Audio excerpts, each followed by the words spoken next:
তোমরা যারা ক্লাসে আসো, মানে ঢুকে পড়ো, একটু সালাম দেওয়া উচিত, তাই না? স্যার আসসালামু আলাইকুম। দেখুন স্যার।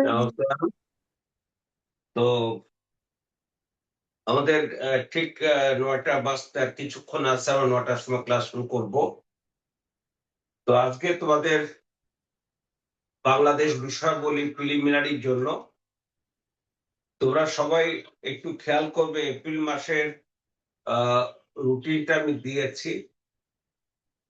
আজকে মঙ্গলবার, আমি গত শুক্রবার থেকে শুরু করেছিলাম তোমাদের প্রথম ক্লাসটা হলো রবি মঙ্গল বৃহস্পতি।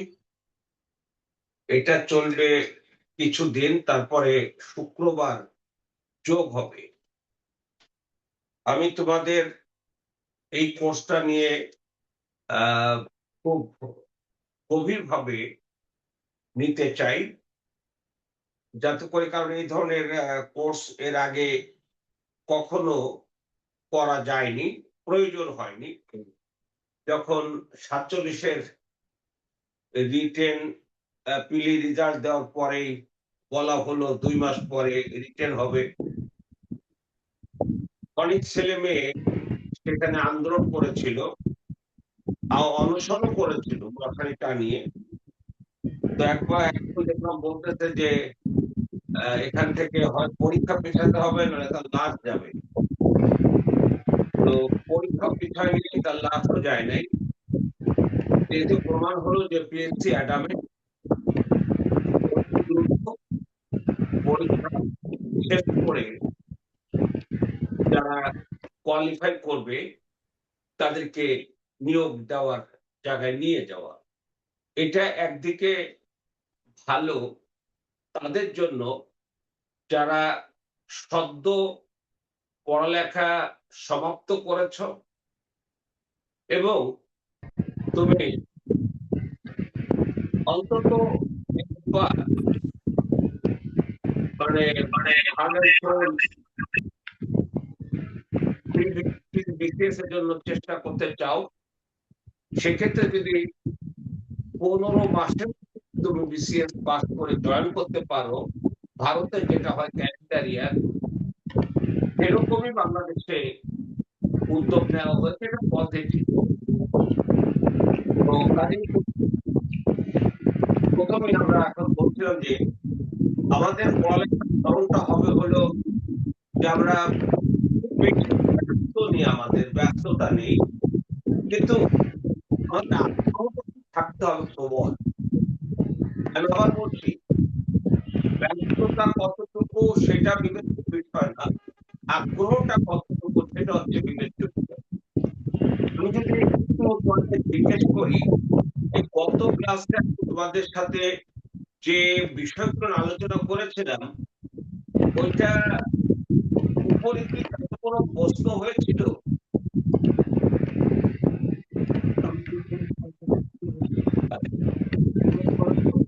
তোমরা মোবাইলটা মিউট করে রাখো, আমি প্রশ্ন করলে যদি কারো জবাব থাকে সে জবাব দাও। কারো কোনো প্রশ্ন হয়েছিল বা হয়েছে, অথবা সাধারণ জ্ঞানের যে কোনো বিষয়ের উপরে তোমাদেরকে কারো কোনো প্রশ্ন হয়েছে কি জিজ্ঞেস করতে, যে তোমার এটা জানতে ইচ্ছা করছে? খালি ইয়েস অর নো বলো। আমি এই মুহূর্তে হয়তো প্রশ্নটা শুনে রাখবো, আমি উত্তরও দেবো না, উত্তর পরে দেবো। মানে তোমাদের আগ্রহটা আছে কিনা আমার সেটা জানতে হবে। একটু কথা বলো না কেউ একটু।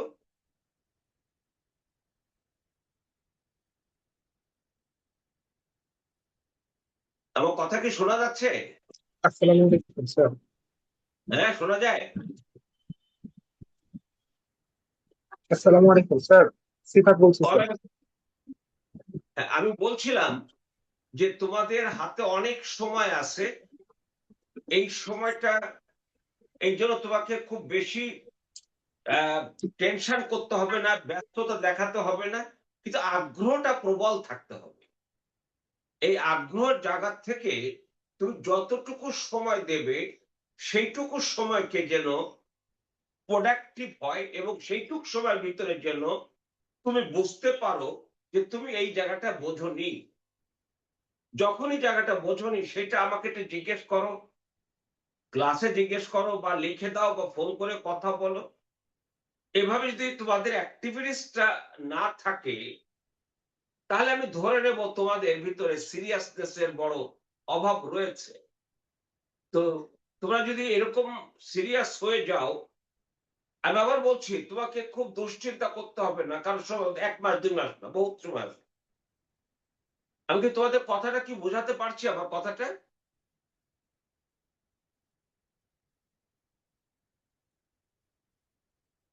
তোমরা কি বুঝতে পেরেছো? জি স্যার।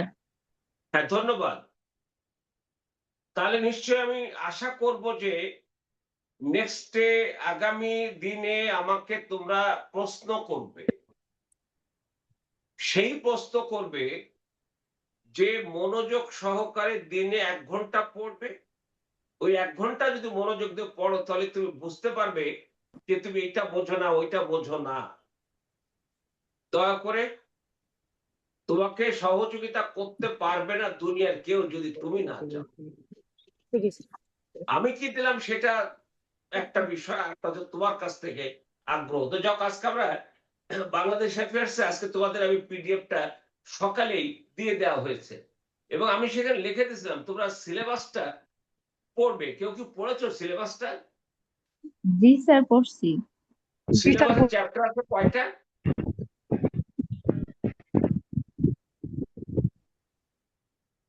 যে কোনো একজন বলো। 9টা স্যার। ৯টা। 9টা স্যার। আর ইন্টারন্যাশনাল সিলেবাস ছিল কয়টা?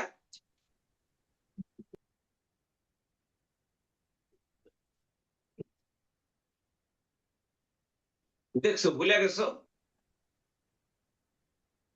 কারো মনে পড়ে গত শুক্রবার যখন পড়লাম ইন্টারন্যাশনাল অ্যাফেয়ার্স এ ৫টা চ্যাপ্টার ছিল না? ৫টা না? জি স্যার, 5টা ছিল। না, যদি আমি সেদিন তোমাদেরকে একটা পরামর্শ দিয়েছিলাম একটা যে কয়টা তোমাদের প্রয়োজনীয় সময় আমি ওয়েস্টেজ করতে দিতে চাই না। তোমরা যখন রেফারেন্স হতে যাবে তখন একবার একটু সিলেবাসটা দেখো। প্রতিদিন একবার করে সিলেবাসটা দেখো। আজকে তুমি বাংলাদেশ ইন্টারন্যাশনাল অ্যাফেয়ার্স মিলে একবার একটু রিডিং পড়ো, যাতে তুমি আমার সাথে আমি আমি জিজ্ঞেস করে যেন বুঝতে পারি যে হ্যাঁ তুমি অ্যাক্টিভ আছো। আচ্ছা যাক, এবার আসো। সেটা হলো আমি আজকে পিডিএফ এ তোমাদের সিলেবাসের পরে একটা ব্যাখ্যা দিয়েছি। সে ব্যাখ্যাটা আমরা করব। তো এখানে দেখো তোমরা ফিলোসফি একাডেমির ওয়েবসাইটে যদি যেতে চাও এইভাবে চলে যাবে। ইউটিউবে অনেক ভিডিও আছে আমাদের। অনেকে নতুন নতুন আমরা ভিডিও দেই, শর্ট ভিডিও দেই, লং ভিডিও দেই। আহ, এটা ফ্রি, ওপেন টু অল, যে কেউ দেখতে পারে, সেটা আছে।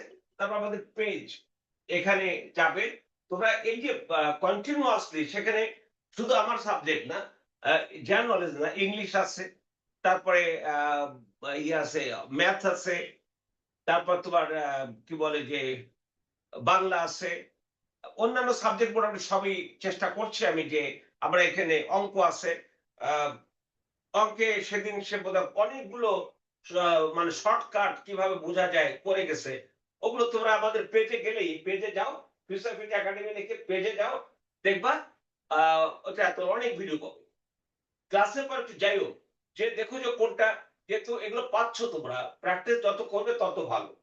তো যাক, আসো আমরা চলে আসি। এবার সেটা হলো, তাহলে আজকে আমাদের বিষয়টা কি একটু বলো তো।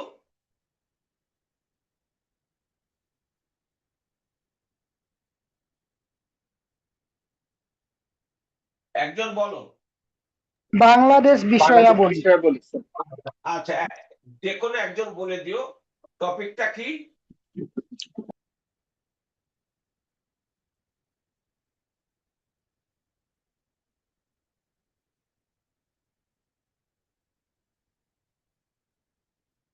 যে কোনো একজন বলো।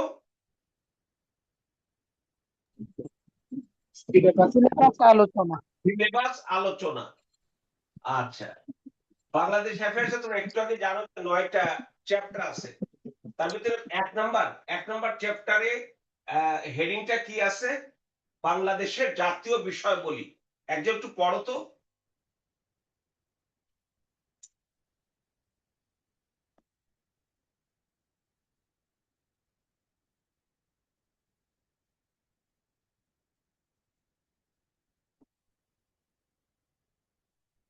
এই যে এখানে তো একটু পড়ো।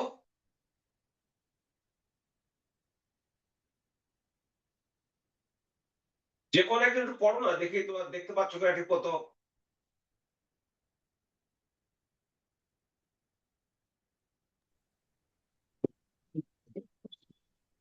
আমার কথা শুনতে পাচ্ছ তো নাকি?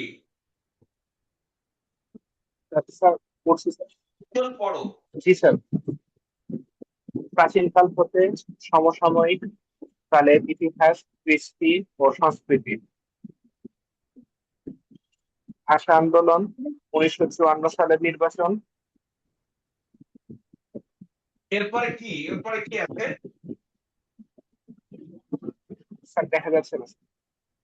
এরপরে গণ অনেকখানি অভ্যুত্থান, কালার করা না? গণ অভ্যুত্থান 1969। জি এই স্যার। লাল কালারটা আমি আসছি। এরপরে 1954 সালের নির্বাচনের পর কি আছে? গণ অভ্যুত্থান 1969, তাই না? তাহলে আমি 54-এর পরে কোথায় চলে গেছি? জি স্যার। কোথায় গেছি বলো? 54-এর পরে কত কমার সিলেবাসে কি আছে? 69 না? 1969। তার মানে আমি মাঝখানে কত বছর গ্যাপ দিয়ে আসলাম? জি স্যার। প্রায় 14 বছরের মতো না? 13 15 বছরের বছর মতো। স্যার। এই 15। 54, হ্যাঁ, জি স্যার। 15 বছর। তার এই সময় কি কিছু ছিল কিনা, এই সময় কিছু আছে কিনা, আর থাকলে এখানে নাই কেন, জি স্যার। আগে ছিল কিনা, এগুলো আমি তোমাদের জবাব জানাবো। তারপর আছে দেখো, বাংলাদেশের স্বাধীনতা সংগ্রাম, মহান মুক্তিযুদ্ধ। তাহলে আমাদের কি আছে এখানে? এই জায়গা আছে মুক্তিযুদ্ধ, 4 নম্বর মুক্তিযুদ্ধ পড়তে বলা আছে। এই মুক্তিযুদ্ধের ইতিহাস, এই মুক্তিযুদ্ধের ইতিহাস, মুক্তিযুদ্ধের রণকৌশল। মুক্তিযুদ্ধের ইতিহাসে কি পড়তে বলা হয়েছে? মুক্তিযুদ্ধের, বলো কি একটু, রণকৌশল। মুক্তিযুদ্ধের বৃহৎ শক্তিবর্গের ভূমিকা। এই বৃহৎ শক্তিবর্গ বলতে হলো সোভিয়েত ইউনিয়ন, মার্কিন যুক্তরাষ্ট্র, ওদের সাথে ভারত, চীন, এরকম গুরুত্বপূর্ণ, এবং জাতিসংঘ, এইগুলোর ভূমিকা কিরকম ছিল সেগুলো তোমাদের এখানে বলা হয়েছে। তারপর বলা হয়েছে পাকিস্তানি বাহিনীর আত্মসমর্পণ এবং বাংলাদেশের অভ্যুত্থান। এটা হয়ে গেল। তবে এই জায়গাটায় আমি লাল কালি দেইনি।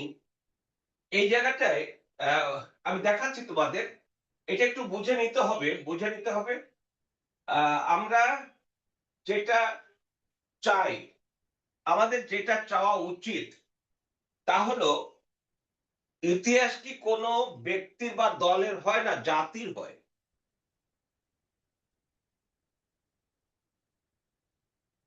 বলতো কার হয়? জাতি। জাতি। ইতিহাস কি কারো দলের, ব্যক্তির, না জাতির? জাতি। বাংলাদেশে কি সেই বাস্তবতাটা আমরা লক্ষ্য করি? না স্যার, দুর্ভাগ্যজনক। এটা আমাদের আমাদের তোমাদের তো আমাদের দুর্ভাগ্য। আমি তোমাদের বাবার বয়সের চেয়ে বাবার বয়স, আমাদের দুর্ভাগ্য। আর তোমাদের উপর হচ্ছে মহা বিপর্যয়, মহা নির্যাতন। কিরকম? অমুক দল ক্ষমতা থাকলে এই প্রশ্ন হবে, এই প্রশ্ন হবে না। তার মানে ইতিহাসটাকে এক একটা দল তার ইচ্ছা মতো, তার সুবিধা মতো ব্যবহার করছে, তাই না? তাই তো? জি স্যার। জি স্যার। আমরা আমরা সেটা বলছিলাম।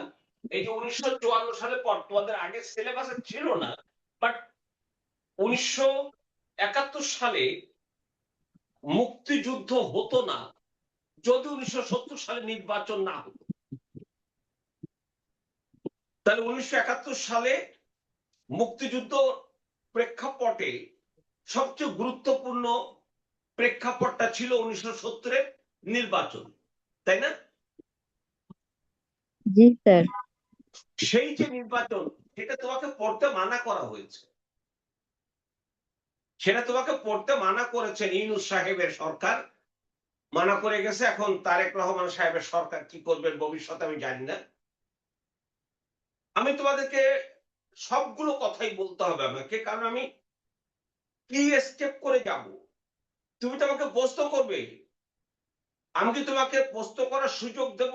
আর প্রশ্ন হবে কিনা জানি না, যেহেতু সিলেবাসে নাই, হয়তো নাও হতে পারে, কিন্তু তোমার জানতে হবে কিনা কিভাবে 1970-এর নির্বাচন আমাদের 71-এর মুক্তিযুদ্ধ হলো। আচ্ছা, এই যে 70-এর নির্বাচনটা করা দিছিল কেন, তোমরা একটু এক কথা বলতে পারবে? স্যার, গণপরিষদ তৈরি করার জন্য, সংবিধান প্রণয়নের জন্য। পাকিস্তানের জন্য নতুন করে সংবিধান প্রণয়ন করতে। আমি তোমাদের পরে ধারাবাহিক পড়াবো। পাকিস্তানের প্রথম সংবিধান হয়েছে হলো 1956 সালে, 23 মার্চ। পাকিস্তানের প্রথম সংবিধান হয়েছে কত সালে? 1956 সালের 23। হ্যাঁ, এরপরে এইটা আবার 1900 কি বলে তোমার 1958 সালের 7 অক্টোবর প্রেসিডেন্ট ইস্কেন্দার মির্জা সামরিক শাসন জারি করে ওই সংবিধান বাতিল করে দিলেন। তাহলে পাকিস্তানের প্রথম সংবিধান কখন হয়েছে বলতো?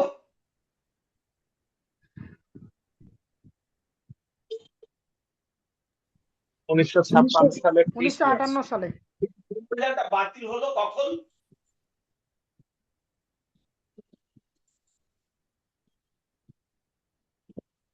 স্যার 1958 সালে। তাহলে এই 7 অক্টোবর 1958 পরে আর পাকিস্তানের সংবিধান নাই। এরপরে আবার 62 সালে এসে তোমার দ্বিতীয়বার পাকিস্তানের সংবিধান হয় 1962 সালে।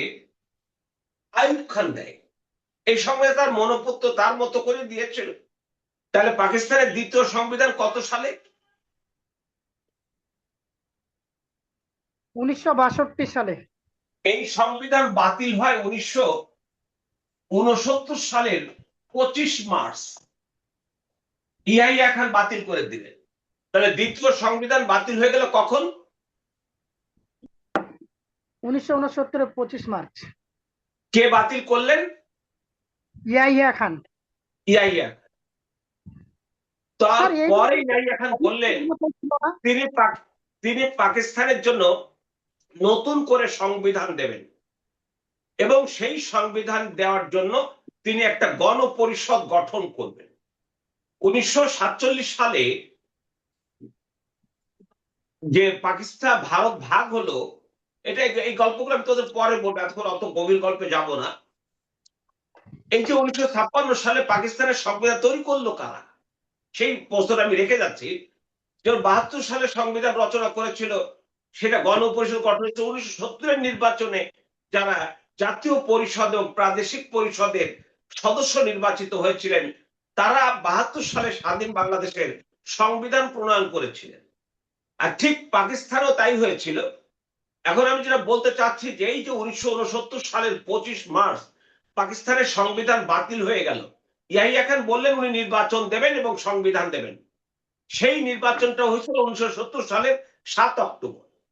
সেই নির্বাচনটা হয়েছিল under legal frame work order. Under legal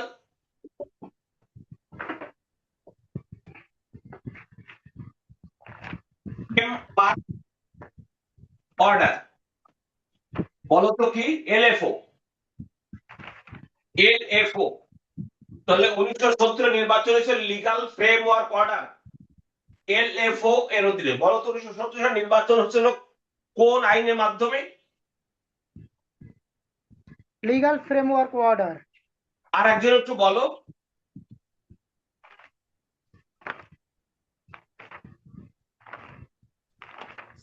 sir LFO, legal framework order. আচ্ছা, এই লিগাল ফ্রেমওয়ার্ক অর্ডার নিয়ে আমি তোমাদের সাথে কথা বলবো। সেই ভাবে নির্বাচন হলো সে 1970 সালের 7, 12, 1970 জাতীয় পরিষদের নির্বাচন হলো। জাতীয় পরিষদের আসন রাখা হলো জনসংখ্যার ভিত্তিতে। আমাদের ছিলাম 7.5 কোটি, ওরা ছিল 6.5 কোটি। আমরা 300 আসনের মধ্যে পেলাম 162, ওরা পেল 138। আর 13 কোটি, এক পার কোটিতে একজন মহিলা, এই হিসেবে 13 জন মহিলার ভিতরে আমরা পেলাম 7 জন, ওরা পেল 6 জন।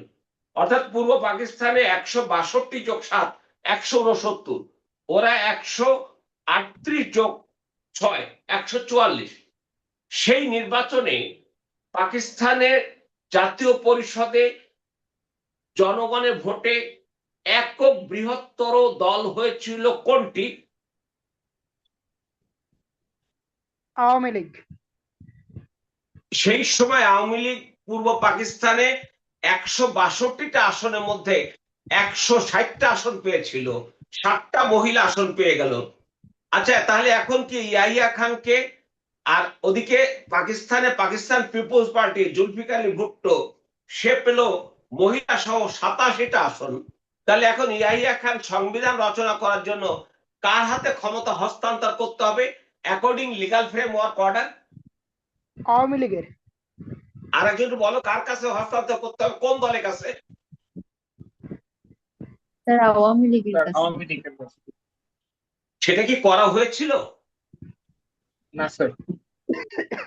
এই জায়গাটায় তোমাদেরকে আমি একটু বলে রাখি, অনেকেই মুক্তিযুদ্ধ নিয়ে তর্ক করেন, মুক্তিযুদ্ধ নিয়ে বিতর্ক করেন, মুক্তিযোদ্ধাদেরকে সমালোচনা করেন, বঙ্গবন্ধুকে নিয়ে সমালোচনা করেন, সর্বাধিনায়ক জাতির পিতাকে নিয়ে সমালোচনা করেন, দয়া করে শাসক শেখ মুজিবের সমালোচনা করেন।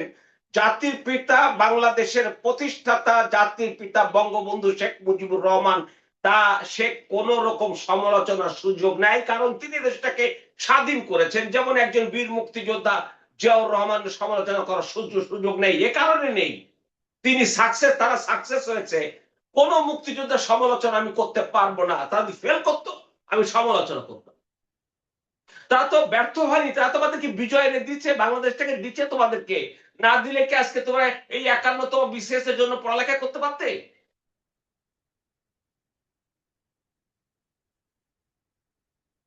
না স্যার। না স্যার। সমালোচনা হবে কার হবে না সেটা ক্লিয়ার করো।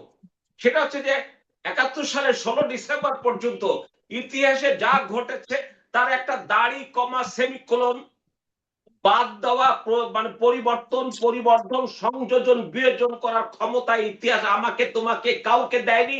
যদি কেউ করতে চেষ্টা করি তাকে ইতিহাস মারিয়ে চলে যাবে, এবং ইতিহাসের নির্মমতা একদিন আপনি টের পাবেন। ইতিহাস কাউকে ছেড়ে কথা বলে না। ইতিহাস যদি আমি সত্য কথা বলতে ভুল করি তাহলে ইতিহাস আমাকে ক্ষমা করবে না। আমি কেন সে দায় নেব? আমি সে দায় নেব না। একটা পরীক্ষাই আমার ইতিহাসের জন্য গুরুত্বপূর্ণ না, আমার জীবনের জন্য গুরুত্বপূর্ণ, আমার প্রজন্মের জন্য আমার কাছে এটা গুরুত্বপূর্ণ, আমার প্রজন্মের কাছে আমার গুরুত্বপূর্ণ। আমি সেটা কতটুকু পেরেছি আমি জানি। আমার কন্যা, ইভেন আমার নাতি, সে আমেরিকার জন্ম, 4 বছর হয়েছে, 4.5 বছর এখন হয়নি। সে বাংলায় কথা বলতে পারে না, কারণ সারাদিন সে থাকে হলো ওই স্কুলে, বলতে হলো যেটা ডে কেয়ারে। বাট তারা বাসায় তাকে আমাদের মুক্তিযুদ্ধের উপরে যে ছড়া, সুকুমার রায়ের যে ছড়া, সেগুলো ওর বাবা গানের সুরে সুরে সুরে লিঙ্ক তাকে পড়ে পড়ে শোনায়, আসে হাততালিটা পড়ে। তাই যে দাঁড়াচ্ছে সেটা হলো আমাকে এটা প্রজন্ম থেকে প্রজন্ম যেতে হবে, এর কোনো বিকল্প নেই। তো যাও, এবার আসো, এখানে ওই 1970 সালে নির্বাচন দেওয়া হলো, শেখ মুজিবের হাতে ক্ষমতা দেওয়া হলো না। তোমরা যারা মুক্তিযুদ্ধকে নিয়ে সমালোচনা করে, শেখ মুজিবকে নিয়ে সমালোচনা করে, 71 মুক্তিযুদ্ধে শেখ মুজিব নাকি সারেন্ডার করে পাকিস্তান চলে গেছে, তিনি বলে খুব আরামে ছিলেন।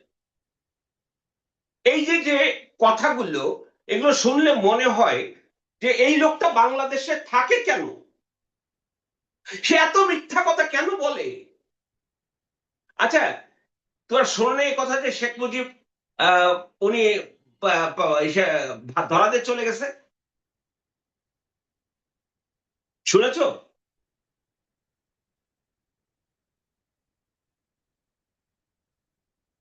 শেখ মুজিব 71 সালে কি পাকিস্তানের কারাগারে ছিল না? জি স্যার, ছিল স্যার। বলবে জি কেন? স্যার। জি স্যার। জানো উনি পাকিস্তানের কারাগারে ছিলেন? শুনেছো তোমরা? জি স্যার, আচ্ছা, শুনেছি স্যার। এই যে পাকিস্তানের কারাগারে ছিলেন, ওনাকে গ্রেপ্তারের জন্য অপারেশন বিগ বার্ড নামে অভিযান চালানো হয়েছিল। ওনাকে গ্রেপ্তারের পর সামরিক ওয়্যারলেসে জানিয়ে দেওয়া হলো the big bird in the case, অর্থাৎ বড় পাখিটা খাঁচায় বন্দী হয়েছে। ওই রাতের বেলায় অনেকে এটা বলে তিনি নাকি ধরা দিয়েছেন। আচ্ছা, শেখ মুজিব ধরা দিয়েছেন না তাকে ধরা হয়েছে?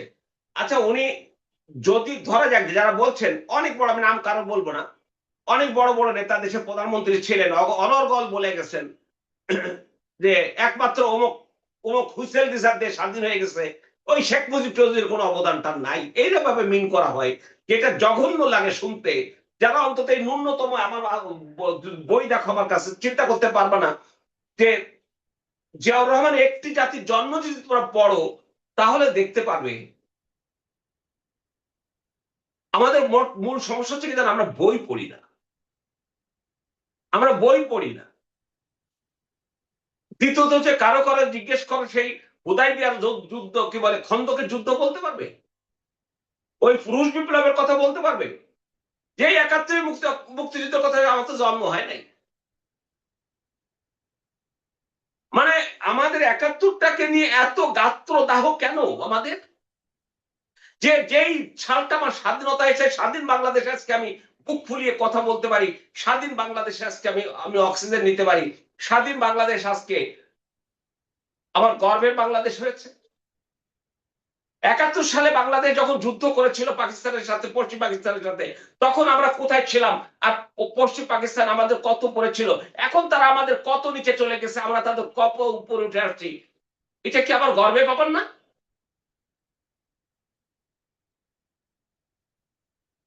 কি বলো? জি স্যার। আমি আসি এবার। তাহলে শেখ মুজিবের হাতে ক্ষমতা দেয়া হয়নি কেন? ওদের একজনকে জিজ্ঞেস করো যে আপনি একটু বলেন যে আপনি শেখ মুজিব ধরা দিয়েছে, ঠিক আছে, আপনার কথা বিশ্বাস করলাম, শেখ মুজিবের হাতে নির্বাচনের পর ক্ষমতা দেওয়া হয়নি কেন, এর উত্তরটা আমাকে দেন। তারপরে শেখ মুজিবের ধরা দিয়েছে, আচ্ছা শেখ মুজিব কি অবৈধভাবে ক্ষমতা দখল করতে চাইছিল? না স্যার। শেখ মুজিব কি বিপ্লবী ছিল? শেখ মুজিব কি কমিউনিস্ট পার্টি করতেন? তিনি কি সশস্ত্র বিপ্লবের মাধ্যমে অবৈধভাবে ক্ষমতাচ্যুত করে ইয়াহিয়া খানকে ক্ষমতা দখল করার চেষ্টা করেছিলেন? না স্যার। তাহলে তিনি কি অন্যায় করেছেন? তিনি কেন পালাবেন? তিনি পাকিস্তানের জনগণের ভোটে নির্বাচিত বৃহৎ দলের প্রধান নেতা, তিনি পালাবেন কেন? বরং যারা কথাটা বলে, যদি শেখ মুজিব সেদিন পালাতো, 71-এ পাকিস্তান কি নির্যাতন করেছে আমাদের সেই ইতিহাস যদি শোনো, যদি অন্তরে যদি মুক্তিযুদ্ধ ধারণ করো, তোমার রক্ত টকবক করবে এবং গায়ের লোম খাড়িয়ে যাবে। গায়ের লোম তখনই কাড়ায় যখন ভিতরে শিহরণ হয়। তা মুক্তিযুদ্ধ আমার শিহরিত হওয়ার মতো একটা একটা না একটা সর্বশ্রেষ্ঠ জায়গা। তো যা হোক, সেটা বলছিলাম যে আমরা শেখ মুজিবের কথাটা পড়তে পারবো না, এখানে 66 সালের 6 দফা পড়া যাবে না, আর 6 দফা না দিলে 71-এ বাংলাদেশ হতো না। এই জন্য 70-এর নির্বাচনটা পড়তে নিষেধ করেছেন। উনি রিসেট বাটনের টিপ দিয়ে মুক্তিযুদ্ধকে রিসেট করে দিচ্ছেন। ভালো, ধন্যবাদ। এটা কোন অধিকারে দিলেন তিনি? কোন অধিকারে পিএসসি সিলেবাস থেকে বাদ দিল? আমি জানি না। তার এই অধিকারটা কে দিল? আপনি এখানে এখানে আজকে আপনি জিয়াউর রহমানে লেখেন, মুক্তিযুদ্ধ জিয়াউর রহমান লেখেন, এটা কেউ নিষেধ করবে না। আমি দেখলাম আমাদের মুক্তিযুদ্ধের একজন মন্ত্রী হয়েছেন, তিনি বললেন আমাদের প্রথম মুক্তিযোদ্ধা একজন নেত্রীর নাম বললেন, আর একজন বললো শিশু মুক্তিযোদ্ধা অমুকে। এগুলো শুনছি, আমরা শুনছি, ভালো, ধন্যবাদ, এগুলো করেন, কোনো অসুবিধা নেই।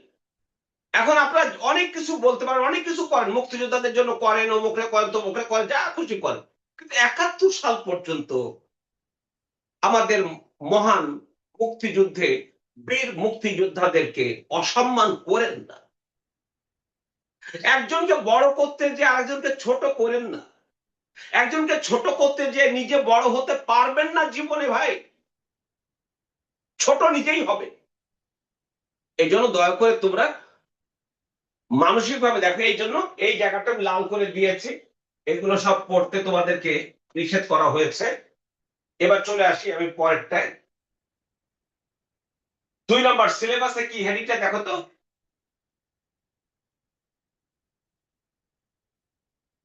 পড়ো।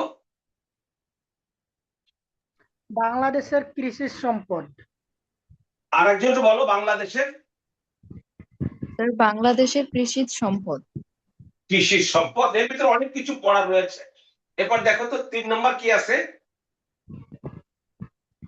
বাংলাদেশের জনসংখ্যা, জনশুমারি, জাতি, গোষ্ঠী ও ক্ষুদ্র নৃগোষ্ঠী সংক্রান্ত বিষয়াদি। আচ্ছা, এখানে এই যে বাংলাদেশের জনসংখ্যা,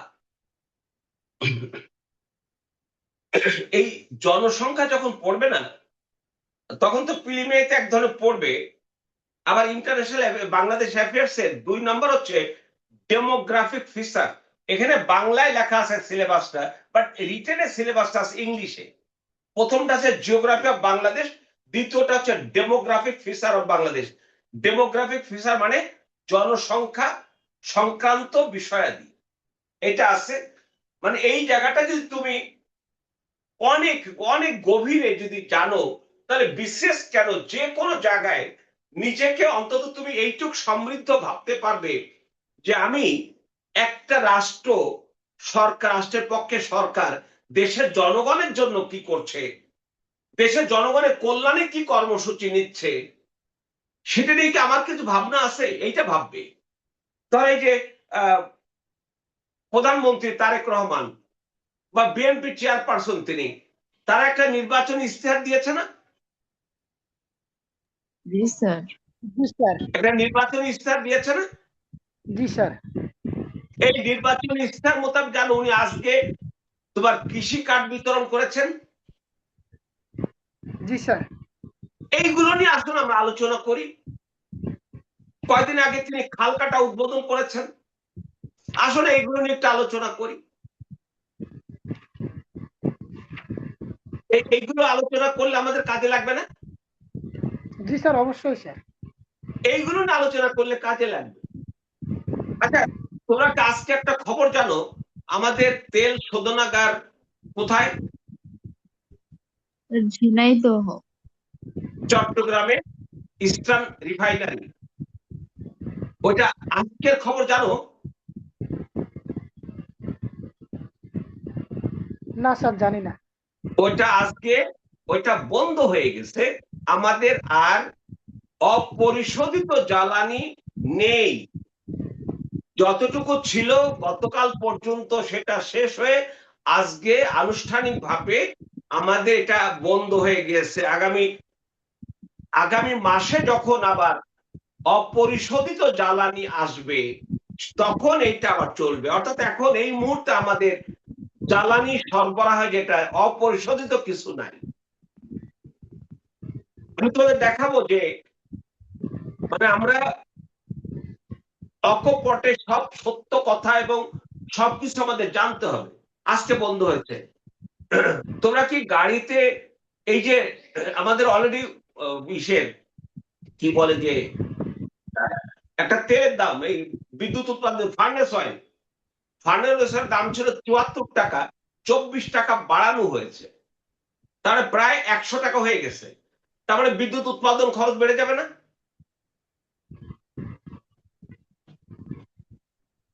জি বিদ্যুৎ স্যার। উৎপাদন খরচ বাড়বে তো? জি স্যার। জি স্যার। তাহলে বাড়লে বিদ্যুতের দামও বাড়াতে হবে না? জি স্যার, বেড়ে যাচ্ছে।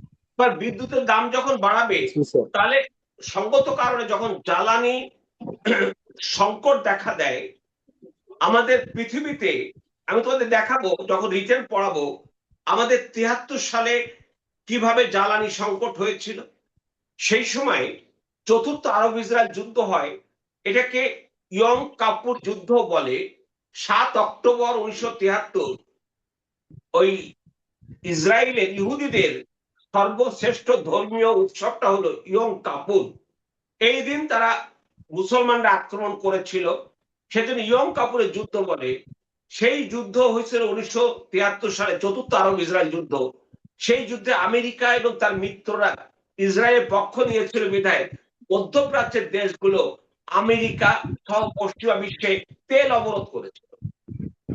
$3 এক ব্যারেল, উইদিন ডে দাম 4 গুণ বেড়ে হয়ে গেল $12। ওই সময় থেকে সারা পৃথিবীতে দ্রব্যের দাম বাড়তে লাগে। কারণ জ্বালানি হচ্ছে এমন একটা উপাদান যা না হলে কোনো উৎপাদন হবে না। তাহলে উৎপাদন করতে গেলে আমার জ্বালানি ছাড়া কি সম্ভব? না স্যার। তাহলে জ্বালানির দাম বাড়া মানেই হলো আমার ক্যারিং কস্ট বাড়া, আমার কাঁচামালের দাম বেড়ে যাওয়া। যখন দাম বেড়ে যায় জনগণের তখন ক্রয় ক্ষমতা কমে যায় না? জি স্যার। এই ক্রয় ক্ষমতা কমে যায়, তখন আমরা বলি মূল্যস্ফীতি। অর্থাৎ আমার যে আয়, সেই আয় দিয়ে আমার সংসারের জনসংখ্যা যারা আছে আমরা, তাদের প্রয়োজনীয় চাহিদা মেটাতে পারছি না। সেজন্য হয় আমাকে আমার যা লাগে তা কম কম কিনছি। যখন আমি কম কিনছি তখন উৎপাদনও কম হবে না ইন্ডাস্ট্রিতে? জি স্যার। আমার চাহিদা ছিল 10,000, কিন্তু আমার টাকা নাই বিধায় জনগণ কিনতেছে 5,000। তাহলে ইন্ডাস্ট্রি যে উৎপাদন করে সে কি কন্টিনিউয়াসলি 10,000 উৎপাদন করবে না 5,000 কমায় দিবে?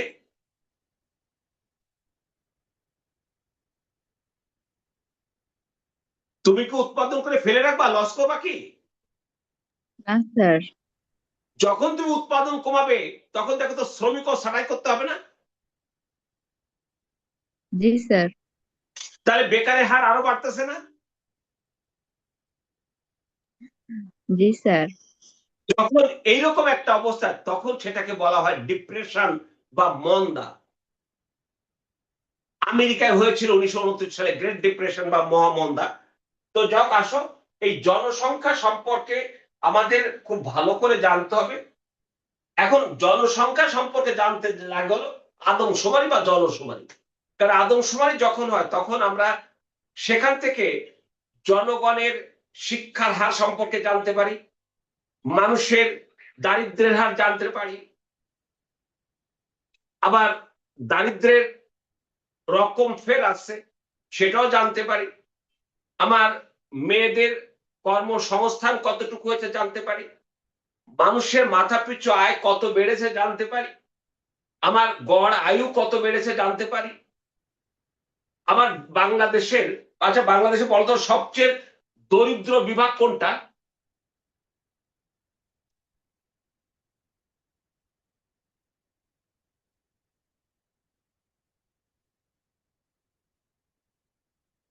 কি কানে যায়নি নাকি?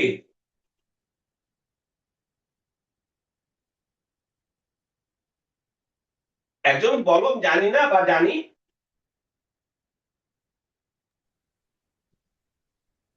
জানা নেই স্যার। কেউ বলতো, আন্দাজে বলো না।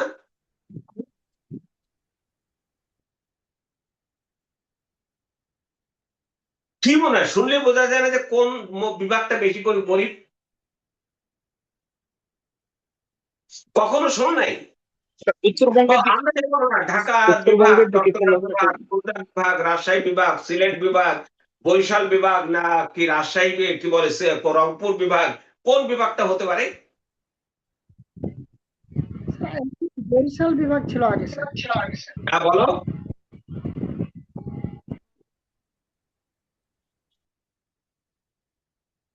সুদীর্ঘকাল রংপুর বিভাগ ছিল আমাদের সবচেয়ে দরিদ্রতম বিভাগ, এখন সেটা হচ্ছে বরিশাল গত বছরের হিসাবে। এই যে দেখো তুমি তথ্যগুলো পাচ্ছ এই জনশুমারির মাধ্যমে। এবার চলে আসি যে 4 নম্বর কি আছে দেখো তো বাংলাদেশের, পড়ো।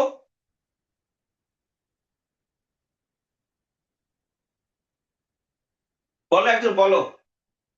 স্যার, বাংলাদেশের অর্থনীতি, উন্নয়ন পরিকল্পনা, প্রেক্ষিত, পঞ্চবার্ষিক পরিকল্পনা, জাতীয় আয় ব্যয়, রাজস্ব নীতি, বার্ষিক উন্নয়ন কর্মসূচি, দারিদ্র্য বিমোচন ইত্যাদি।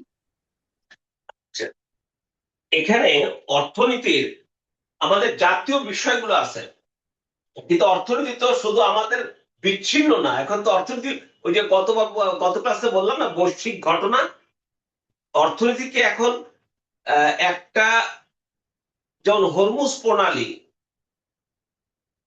এই যে হরমুজ প্রণালী এইটা নিয়ে এখন আমেরিকা সেখানে অবরোধ করতে চাচ্ছেন, তার এবং তার সঙ্গী কাউকে পাচ্ছেন না, ন্যাটোর কেউ আসছে না। এবং আজকে সৌদি আরবের পররাষ্ট্রমন্ত্রী ইরানের পররাষ্ট্রমন্ত্রীর সাথে ওভার ফোনে কথা বলেছেন। আমার যা মনে হচ্ছে ডোনাল্ড ট্রাম্প যতদূর মনে হচ্ছে সে পাগল হয়ে যাবে। আজকে সে যীশু খ্রিস্ট হয়ে গেছে। আপনি ফেল করেছেন, আর আমেরিকার ইতিহাসে জয়ের কোন রেকর্ড নাই। দ্বিতীয় বিশ্বযুদ্ধের পরে তারা যত অপরাধ করেছে, জন নমস্কি আছেন একজন আমেরিকার লেখক, জি স্যার।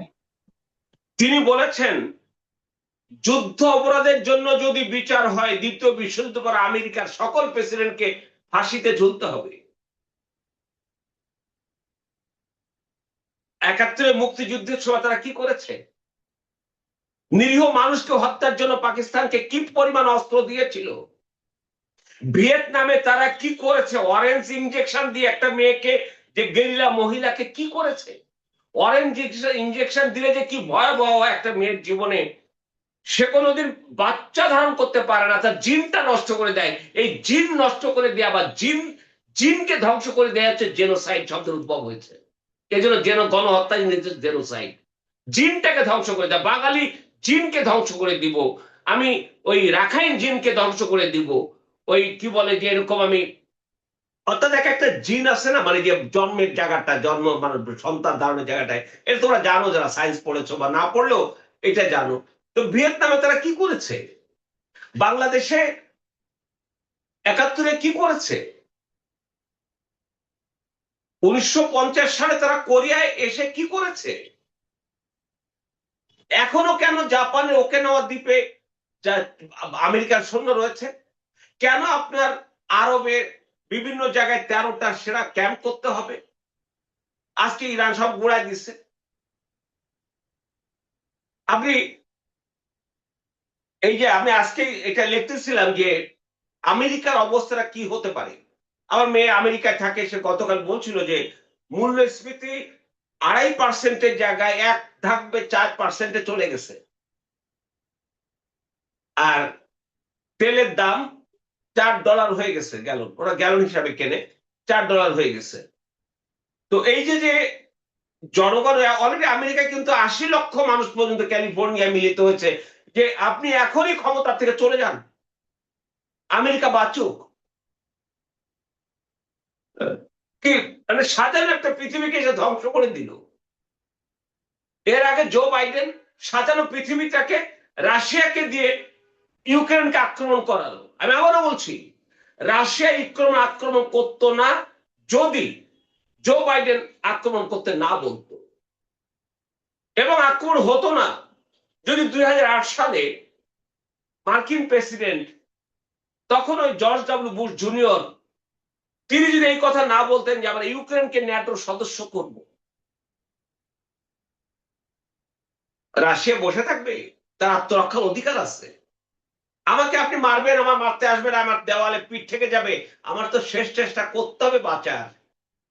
হয় মরবো না হলে বাঁচবো, এই জন্য আগাম আক্রমণ বৈধ। আমাকে আপনি মারবেন, আমাকে শেষ করে দেবেন, আর আমি চুপ করে বসে থাকবো, এটা তো দর্শন স্বীকার করে না, দর্শন এটা মেনে নেয় না। তার মানে আমেরিকার ইতিহাসটা হচ্ছে সারা জীবনে পরাজয় ইতিহাস। আজকে বাংলাদেশে কোথায় নিয়ে গেছে ইউনূস সাহেব? গত ফেব্রুয়ারি মাসের 9 তারিখে চুক্তি করেছেন, নন ডিসক্লোজার এগ্রিমেন্ট। দেখছো আমরা রাশিয়া থেকে জ্বালানি আনবো কি আনবো না, তার জন্য পারমিশন চাইছি কার কাছে? আমরা আমেরিকার কাছ থেকে নিতে হয় পারমিশন। আমেরিকার কাছে চাইলাম কেন? ওই যে আমরা কি ইয়াটা কারণে সার্বভৌমদের, এদেশে যার কাছে ক্ষমতা আছে তারা সবচেয়ে মুখে ফেরা তুলে ফেলায় স্বাধীনতা, সার্বভৌমত্ব, স্বাধীনতা, সার্বভৌমত্ব কইতে কইতে মুখ দিয়ে থুতু পুজোরে যায়, ফেরা উঠে যায়। আজকে কেন 13 মার্চ আমাদের অর্থ পরিকল্পনা মন্ত্রী আমির খসরু মাহমুদ চৌধুরী সাহেব আপনি আমেরিকায় চিঠি পাঠালেন যে আমরা রাশিয়া থেকে তেল কিনবো? যখন রাশিয়া ইউক্রেন যুদ্ধ শুরু হয় তখন রাশিয়া আমাদেরকে জ্বালানি দিতে চাইছিল অপরিশোধিত জ্বালানি। রাশিয়ার যে অপরিশোধিত তেল, সেটা আমাদের ইস্টার্ন রিফাইনারির যে প্রযুক্তি, সেটা রিফাইন করার মতো প্রযুক্তি নাই। এই জন্য আমরা তখন আনতে পারিনি, শেখ হাসিনা তখন আনতে পারেনি, ও একেবারে সস্তায় দিতে চাইছিল। আমাদের ওই প্রযুক্তিটা নাই, আর প্রযুক্তি করতেও অনেক খরচের ব্যাপার স্যাপার আছে। এখন আমাদের সরকার চেষ্টা করতেছিল সেখান থেকে আমরা পরিশোধিত তেল আনতে পারি কিনা। এবং ভারতের কাছে, ভারত, তোরা কি এই রিসেন্টলি খবর দেখেছো যে বাংলাদেশ ভারত ফ্রেন্ডশিপ পাইপলাইন দেখেছো খবরটা? স্যার জি স্যার, নোয়ালি করে। আর একজন একটু বলো, আর অন্য কেউ বলো, একটু কথা বলো। এইটা যখন করা হয় তখন বাংলাদেশে মানে ভারতের কথা শুনলেই বাংলাদেশে এক শ্রেণী মানুষ একটা চোখ বন্ধ করে প্রতিবাদ করা, কি কি বিষয়টা হচ্ছে দেখতে চাইবো না। এই মানসিকতা রাজনীতিকে ধ্বংস করে দিচ্ছে। আজকে তো প্রমাণ হলো, গত মার্চ মাসে 22,000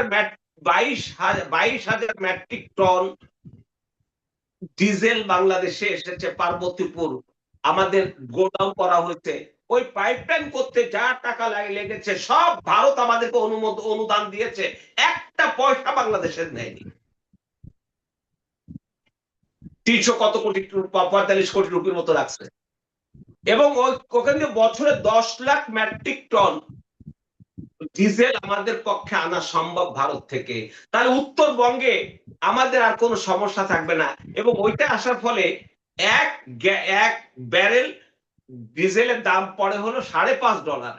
যখন ওইটা আমরা স্থল পথে জাহাজে আনি বা বিষে আনি, ওয়াগনে, রেলে আনি, তখন এটা পড়ে $10 থেকে $11। আমি তাদের সবই দেখাবো, সবই চিনাবো। ভারত কোন কোন জায়গায় আমাদের সমস্যা করেছে সেগুলো যখন দেখাবো, আমরা কোন কোন জায়গায় ভারতেরটা অস্বীকার করি অথবা দেখাও দেখি না। এই জন্য ভারত বাংলাদেশের পররাষ্ট্রনীতি আমি 2টা গ্লাস দিয়েছি, 2টা গ্লাসে অর্ধেক পানি, উপরে লেখা আছে অর্ধেক ভরা অর্ধেক খালি। 2টা গ্লাস দিয়েছি, যে আগেই তোমাকে বোঝাতে হবে। আচ্ছা, গ্লাস পূর্ণ না। আচ্ছা, পররাষ্ট্রনীতি কি শেষ বলে কোনো কথা আছে?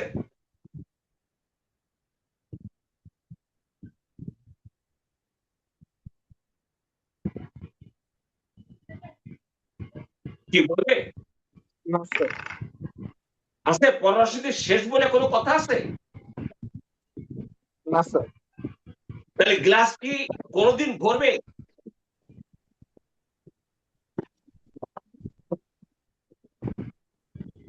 পররাষ্ট্রনীতির গ্লাস কি কখনো পরিপূর্ণ ভরে?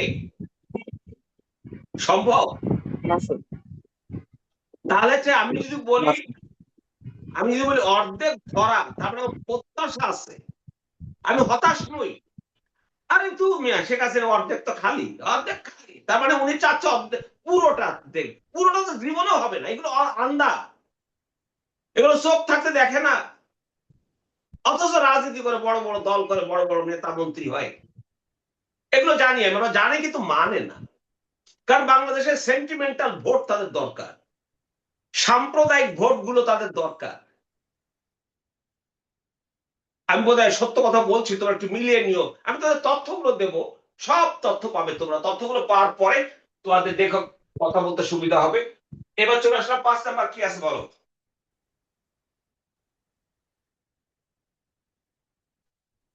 তাড়াতাড়ি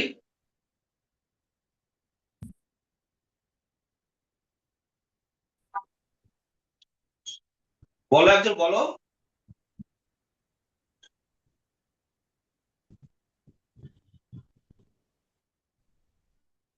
কি দেখা যাচ্ছে না? স্যার, বাংলাদেশের শিল্প ও বাণিজ্য, শিল্প উৎপাদন, পণ্য আমদানি ও রপ্তানিকরণ, গার্মেন্টস শিল্প ও এর সার্বিক ব্যবস্থাপনা, অন্যান্য শিল্পসমূহ, বৈদেশিক লেনদেন, অর্থ প্রেরণ, ব্যাংক ও বীমা ব্যবস্থাপনা ইত্যাদি। আচ্ছা, এরপরে কি দেখো তো? আর বাংলাদেশের সংবিধান, এবার প্রস্তাবনা ও বদরুন নাহার বৈশিষ্ট্য। থেকে একজন বলো, জি স্যার। তো আরেকজনকে বলতে দাও। আরেকজন কথা বলো।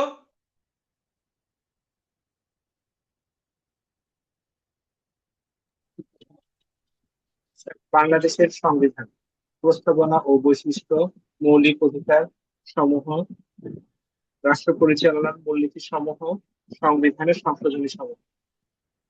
এরপরে 7 নম্বরে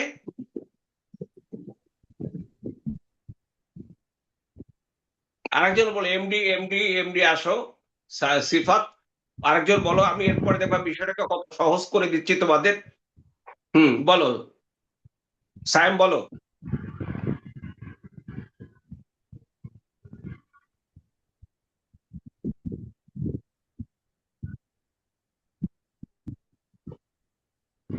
সায়েম। স্যার, আমার নেট প্রবলেমের কারণে আমি অনেকক্ষণ ধরে কিছু শুনতে আরেকজন বলো, পাইনি। আমি আরেকজন বলো। ডিসকানেক্ট হয়ে গেছিলাম, এই জন্য বুঝতে পারিনি আসলে। এই এই এই যে এইটা হেডিংটা পড়ো।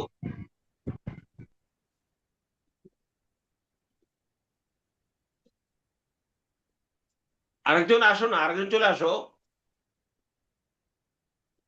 বাংলাদেশের রাজনৈতিক ব্যবস্থা, রাজনৈতিক রাজনৈতিক ব্যবস্থা পড়ে। দ- হ্যাঁ, রাজনৈতিক দলসমূহের গঠন, ভূমিকা ও কার্যক্রম, ক্ষমতাসীন ও বিরোধী দলের পারস্পরিক সম্পর্কাদি, সুশীল সমাজ ও চাপ সৃষ্টিকারী গোষ্ঠীসমূহ এবং এদের ভূমিকা। এরপর কি আছে বলো?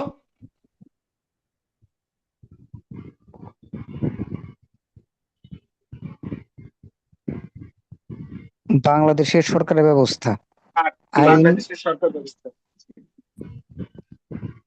পড়ে যাও।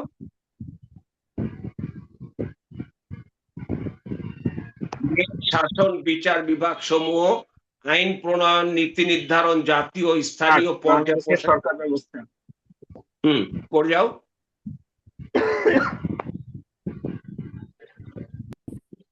প্রশাসনিক পুনর্বিন্যাস ও সংস্কার, স্থানীয় সরকার ব্যবস্থাপনা। আচ্ছা, এরপর লাস্ট ওয়ান কি আছে?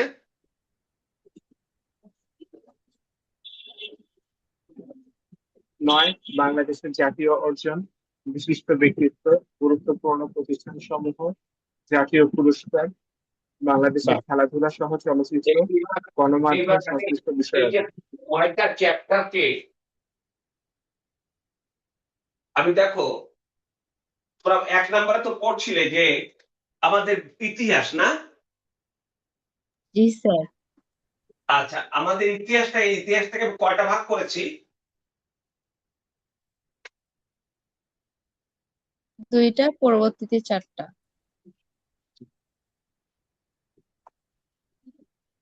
ইতিহাসটাকে আমি দুটো ভাগ করেছি, একটা হচ্ছে স্বাধীনতা পূর্ব, মানে 1971 পূর্ব, আর একটা হচ্ছে স্বাধীন বাংলাদেশ, মানে 71 সাল থেকে, তাই না? জি স্যার। তাহলে আমরা বাংলাদেশটাকে এই 2 ভাগে ভাগ করতে পারি না? জি স্যার। আচ্ছা, এবার আসো, এই স্বাধীনতা পূর্বে আমরা ইতিহাসের যুগ পড়ি, প্রাচীন যুগ পড়তে হবে না? তারপর মধ্যযুগ, আধুনিক যুগ, এরপর আমরা রাজনৈতিক ইতিহাসে আসবো 1947 থেকে 1971। এরপরে 71 সালে মুক্তিযুদ্ধ, সেটা হচ্ছে আমাদের 71-এর মুক্তিযুদ্ধ। তারপর 16 ডিসেম্বর বিজয় অর্জন থেকে শুরু করে আজ পর্যন্ত। এই হলো আমাদের ইতিহাসে মুক্তিযুদ্ধের 16 ডিসেম্বর পর্যন্ত, প্রাচীন যুগ থেকে শুরু করে। এখানে তোমাদের বিসিএস এ 6 নাম্বার দেওয়া হয়েছে। আচ্ছা, এইবার আসো, এটা কি দিছি? রাষ্ট্র পরিচালনার ব্যবস্থা। আমরা স্বাধীন হয়েছি কত সালে? 71 সালে, তাই না? তাই তো? জি স্যার। আর একটা স্বাধীন রাষ্ট্রের পরিচয় হলো তার সংবিধান থাকতে হবে। একটা জি রাষ্ট্র স্যার, চলে কিসের মাধ্যমে? সংবিধানের মাধ্যমে। আরেকজন বলো, রাষ্ট্র চলে পরিচালিত কোন ব্যবস্থার মাধ্যমে? সংবিধানের মাধ্যমে। আচ্ছা, তাহলে দেখো তো, তাহলে কি আসলো? সংবিধান। সিলেবাসে কয় নাম্বার আছে? 6 6 নং নম্বর। চ্যাপ্টার। তাহলে আমি রাষ্ট্র পরিচালনা ব্যবস্থায় 1 নাম্বার কি পড়বো? সংবিধান, না? এটা আমার সিলেবাসে কত নাম্বার আছে? 6 নম্বর। 6 নাম্বার। তাহলে রাষ্ট্র পরিচালনা ছিলে, আর 1 নাম্বার তো ইতিহাস চলে গেল। ইতিহাসটা আমরা শুরু করেছিলাম প্রাচীন যুগ থেকে, আর শেষ করেছিলাম 16 ডিসেম্বর, না? জি স্যার।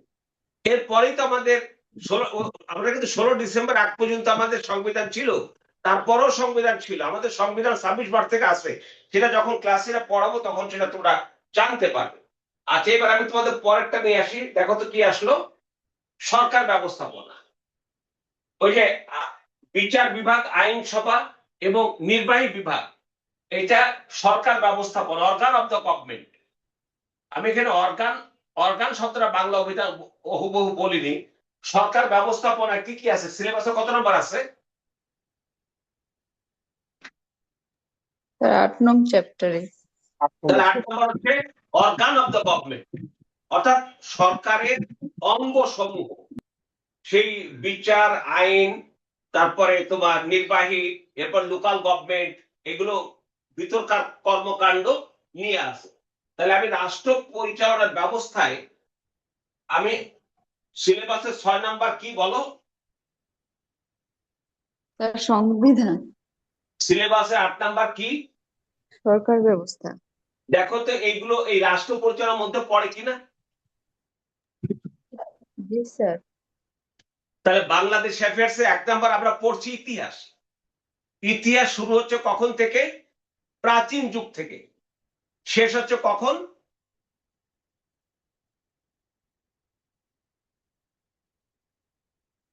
1971 16 ডিসেম্বর। 16 ডিসেম্বর। তারপরে চলে আসলাম আমরা স্বাধীন বাংলাদেশে। সেই বাংলাদেশে এসে আমরা রাষ্ট্র পরিচালনা করার জন্য কি দরকার আমার? সংবিধান স্যার। তাহলে এই সংবিধান সিলেবাসে কত নম্বর আছে? সংবিধান 6 নং স্যার। আর ইতিহাস আছে কত নম্বরে? 6 নম্বর। ইতিহাস আছে 1 নম্বরে। ইতিহাস সিলেবাসে কয় নম্বরে বলো? 1 নম্বরে। 1 নম্বরে। আর সেই ইতিহাস থেকে আমরা প্রাচীন যুগ থেকে 16 ডিসেম্বর, ক্লিয়ার। এবার আমরা চলে আসলাম বিজয় বাংলাদেশে। এখন বাংলাদেশের জন্য পরিচালনার জন্য কি দরকার?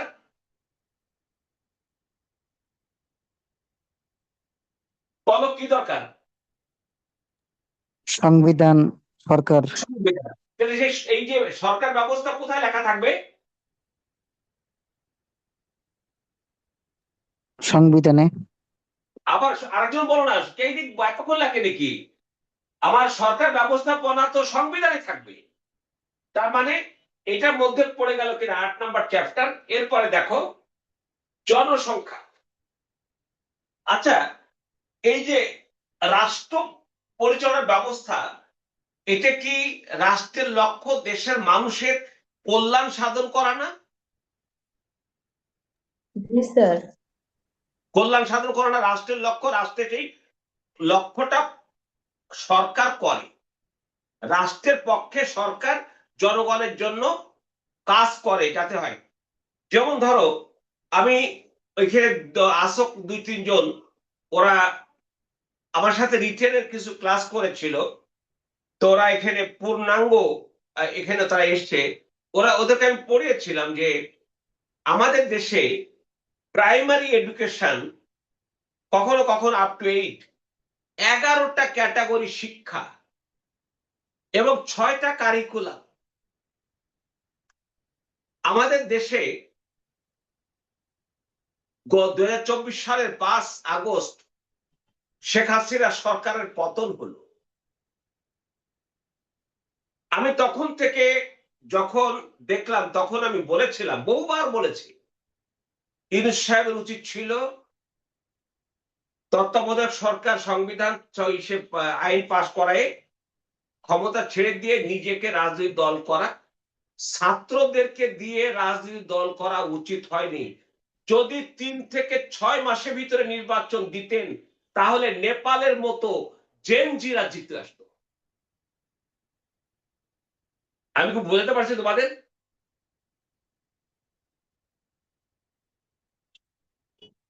নেপালে আজকে জেনজি যারা তারা জিতে আসে না। প্রধানমন্ত্রী কে হয়েছে? নেপালের প্রধানমন্ত্রীর নাম কি আসতে পারে? বালেন্দ্রনাথ। হুম?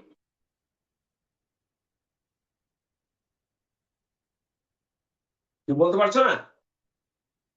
বীরেন্দ্র সানা।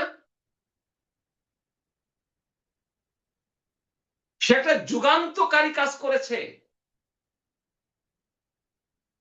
আমি তার দেশে হলে এক এনি কস্ট তাহলে বলে আসতাম আপনাকে অনেক ধন্যবাদ, আপনার মতো যদি বাংলাদেশে কাউকে পেতাম ভালো হতো। সেটা কি জানো? কোন স্কুলে কোন ছেলে মেয়ে সরকারি স্কুল ছাড়া অন্য কোনো পাবলিক স্কুল, অন্য কোনো প্রাইভেট স্কুলে সব বন্ধ। তার মানে শিক্ষা হতে হবে একমুখী। আমরা যদি বাংলাদেশকে দেখো, বাংলাদেশের সরকারি স্কুলগুলো আর কিন্ডারগার্টেনের চেয়ে বেতন কি সরকারি স্কুলে বেশি পায় না? তাদের সুযোগ সুবিধা অনেক বেশি না?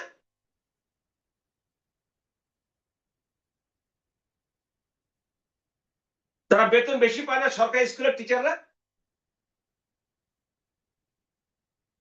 না কিন্ডারগার্টেনের টিচাররা বেশি বেতন পায়? সরকারি স্কুলে বেশি বেতন পায়। তাহলে সরকারি স্কুলটাকে যদি আমি এমন ভাবে সাজাই, এমন ভাবে করি যাতে এই স্কুলে আসতে আগ্রহী হয়।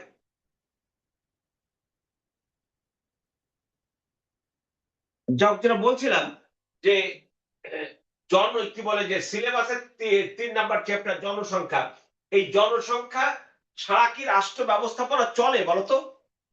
রাষ্ট্রের গঠনে 4টা আছে না উপাদান? তার মধ্যে 1 নাম্বার কোনটা দেখো তো? ভূখণ্ড না? 1 নাম্বার জি স্যার। ভূখণ্ড, 2 নাম্বার জনগণ, 3 নাম্বার সরকার, 4 নাম্বার সার্বভৌমত্ব। এই 4টে নিয়ে জি রাষ্ট্র স্যার। হয় না? জি স্যার। আচ্ছা, ভূখণ্ড আছে, জনসংখ্যা নাই, লাভ আছে? না স্যার। তার মানে জনসংখ্যা হচ্ছে মোস্ট ইম্পর্টেন্ট। আর জনগণ তো পানিতে বসবাস করতে পারে না, তা তো উভচর প্রাণী না যে পানিতে বাস করতে পারবে, ডাঙাও পারবে। কাজেই জনসংখ্যার বিষয়টি হলো আমার এই সংবিধানে রাষ্ট্র ব্যবস্থাপনায় তাদেরকে কি করা হবে। তাহলে আমি 1 নম্বরে কি পড়বো? আমার ইতিহাস। বলো তো কি 1 নম্বরে কি?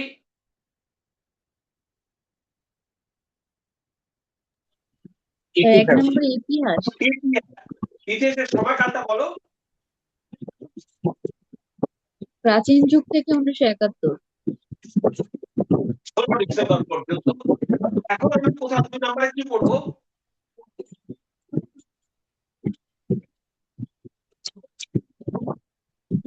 রাষ্ট্র পরিচালনার ব্যবস্থা।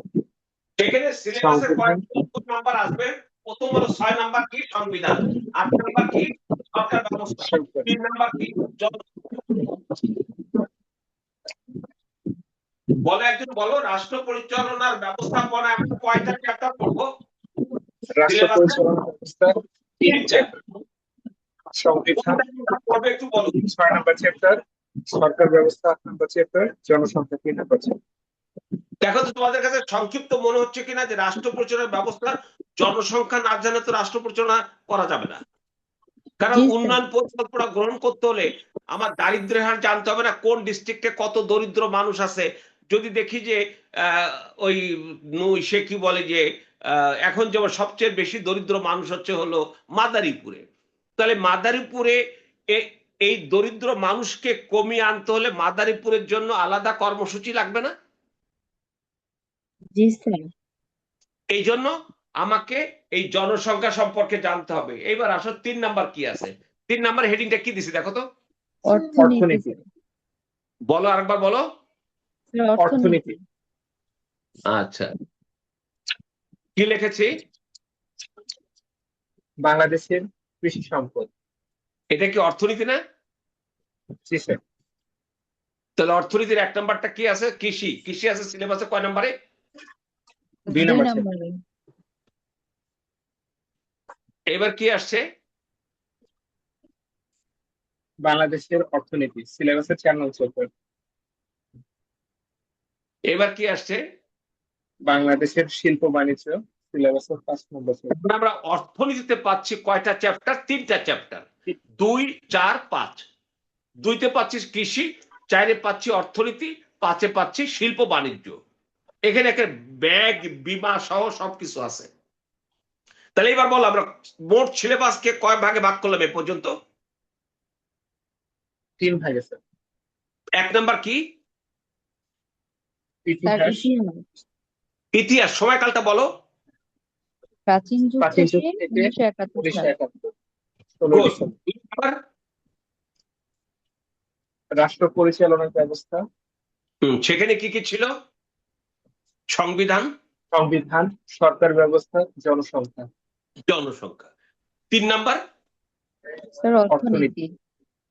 অর্থনীতি। অর্থনীতির সিলেবাসে 2 কি আছে? স্যার, কৃষি সম্পদ। বাংলাদেশের কৃষি সম্পদ।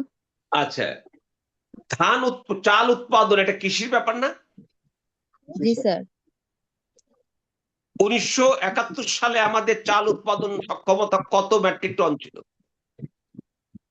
হ্যাঁ, এটা তো জানি স্যার।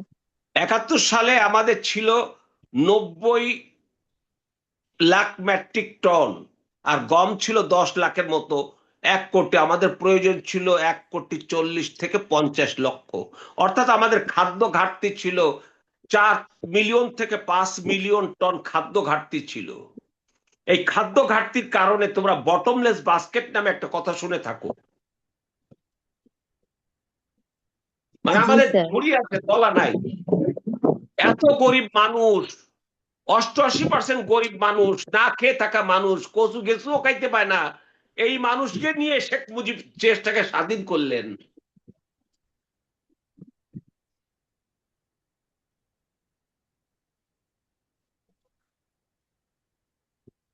আমি যে কথাগুলো বললাম, আজকে কি বাংলাদেশের সিনারিও এরকম আছে? না স্যার। তাহলে কেন আজ 54 বছর পরে এসে আমরা এই কথাগুলো বলতে পারছি না যে 1972 সালে আমাদের মাথাপিছু আয় ছিল মাত্র $93, আমাদের খাদ্য ঘাটতি ছিল 4 মিলিয়ন টন, আমাদের শিক্ষার হার ছিল মাত্র 70%, আমাদের জীবনের প্রত্যাশা গড় আয়ু ছিল মাত্র 46.3 বছর, আমাদের যোগাযোগ ব্যবস্থা কিছু ছিল না, বিদ্যুৎ উৎপাদনের সক্ষমতা ছিল মাত্র 3 থেকে 350, টোটাল ছিল 550 মতো। বাট পাকিস্তানিরা আত্মসমর্পণের আগে এই কয়েকটা জায়গা ধ্বংস করে দিতে চায়। শেখ মুজিব বোধহয় 103 মেগাওয়াট বিদ্যুৎ দিয়ে যাত্রা শুরু করেছিলেন। তারপরে আজকে সেই বিদ্যুতের জায়গা কি আমরা সেখানে আসি? না স্যার। তাহলে এইটা জাতীয় অর্জন।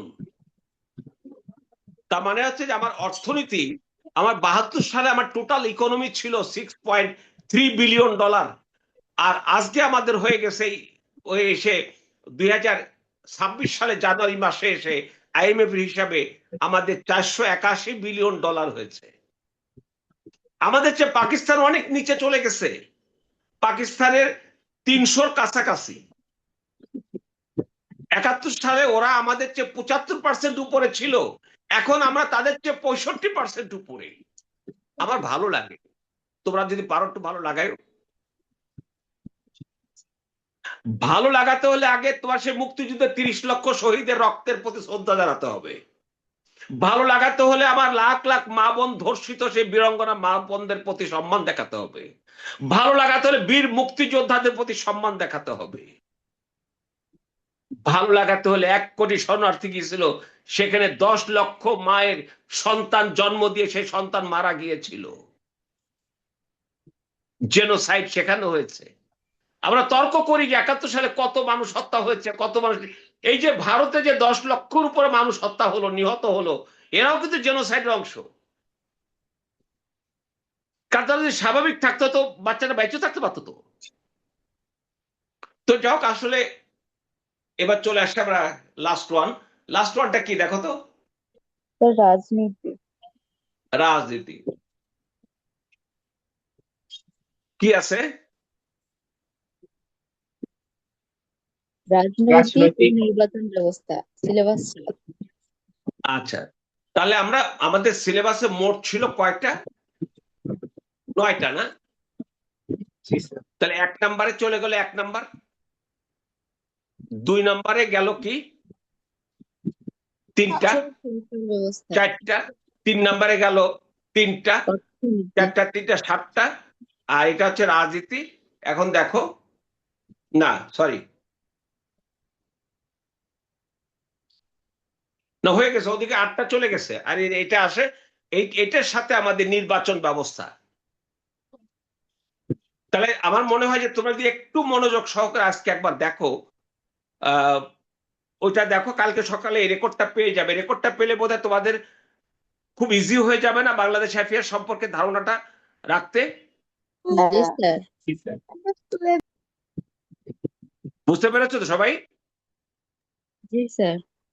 তাহলে আবারও বলছি, তোমরা কেউ ব্যস্ত হবে না, টেনশন করবে না, কিন্তু আগ্রহটা হতে হবে প্রবল। যারা ভর্তি হয়েছো, ভর্তি হওনি, সবাই ক্লাস করার সুযোগ পাচ্ছ। এই এপ্রিল পর্যন্ত সুযোগ থাকবে। এপ্রিলের ভিতরে যারা ভর্তি হবে, মে মাস থেকে শুধু যারা ভর্তি হয়েছে তারা শুধু ক্লাস করবে। তো আমি চেষ্টা করব তোমাদেরকে সহজ উপস্থাপনের মধ্য দিয়ে বিষয়টিকে গল্প আকারে বোঝাতে। আমি জানি না তোমরা এই ধরনের কোনো প্রেজেন্টেশন কখনো দেখেছো কিনা।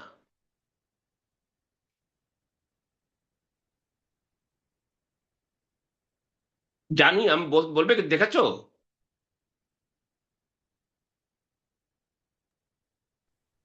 স্যার আসলে আপনি যে স্যার আপনার সিকোয়েন্সে প্রেজেন্টেশনটা স্যার ইউনিক স্যার। স্যার আপনি যে সিকোয়েন্সে দিলেন মানে প্রেজেন্টেশনটা পিএসসির যেই বিসিএস এর যে সিলেবাসটা এভাবে যদি সিকোয়েন্স অনুযায়ী সাজাইতো তাহলে আরো সুন্দর হইতো। আচ্ছা আচ্ছা, যাও, ওরা কিভাবে সাজায় সেটা আমাদের ব্যাপার না, আমরা আমাদের মতো করে সাজাইছি। বিষয়টা হলো আজকে যে প্রেজেন্টেশন, এটা কিন্তু আমরা আজকে তৈরি করা। এর আগে আমি এইভাবে দেইনি। আজকে আমার কালকে রাত থেকে মনে হচ্ছে যে আমি এটাকে আরো এইভাবে শর্ট করব, এইভাবে শর্ট করে করে করে দেখি যে ওদের কাছে ভালো লাগে কিনা। আমার মনে হচ্ছে আগের তুলনায় যতটুকু ভালো লাগাতে পেরেছি আজকেরটা, তার চেয়ে আমার কাছে ভালো লেগেছে। আমার কাছে মনে হয়েছে যে না, এটা ওদের কাছে বুঝতে সহজ হলে একটু ইন্টিগ্রেটেড হয়ে গেল। মানে তোরা একটা সংক্ষিপ্ত জানলা যে আমার রাজনীতির মধ্যে কি পড়তে হবে, আমার রাজনৈতিক দল হয়েছে কিভাবে, আমার নির্বাচন, আমাদের যদি নির্বাচন ব্যবস্থাপনা যদি মানে গ্রহণযোগ্য হতো, তাহলে কি আজকে ইউনূস সাহেবের ক্ষমতা আসতে হতো? না স্যার, না স্যার। মানে আমরা তো নির্বাচন ব্যবস্থাপনায়, নির্বাচনের প্রতি জনগণের আস্থাহীনতা চরম পর্যায়ে চলে গেছে না? জি স্যার। গত 12 তারিখে যে নির্বাচন হয়েছে সেই নির্বাচনে কিন্তু আমি জানি না, আমি আমার পাশে ভোট কেন্দ্রে ছিল, আমি ভোট কেন্দ্রে যাইনি, কারণ এখানে যারা দাঁড়িয়েছে আমার পছন্দের মতো কেউ ছিল না। দ্বিতীয়ত হলো এই নির্বাচনে বোধহয় একটা পক্ষ তারা বলতেছে ম্যাসিভ কারচুপি হয়েছে, বলতেছে না? জি স্যার। হ্যাঁ বলতেছে। আচ্ছা, তাহলে যাই হোক, এরপরে কি বলতো? শুভ নববর্ষ স্যার, পয়লা বৈশাখ। ধন্যবাদ সবাইকে, ভালো থাকবে। জি স্যার, আসসালামু আলাইকুম। হ্যাঁ, আগামী বৃহস্পতিবার দেখা হবে। এই রুটিনে যেভাবে আছে, রুটিনে তোমার বোধহয় আছে হলো আজকে হলো 14-16 তারিখে লিখিত বাংলাদেশ বিষয়াবলীর উপরে আমি ক্লাস দেব। এরপরে এই কয়টা পরে মে মাসে আলাদা ক্লাস হয়ে যাবে। মে মাসে পুরো মাসে রুটিন পেয়ে যাবে। তো ঠিক আছে, ভালো থাকবে। আর পারলে তোমাদের বন্ধুদেরকে একটু বলো, যদি তারা ভর্তি হতে চায়, রিকোয়েস্ট করলাম তোমাদের।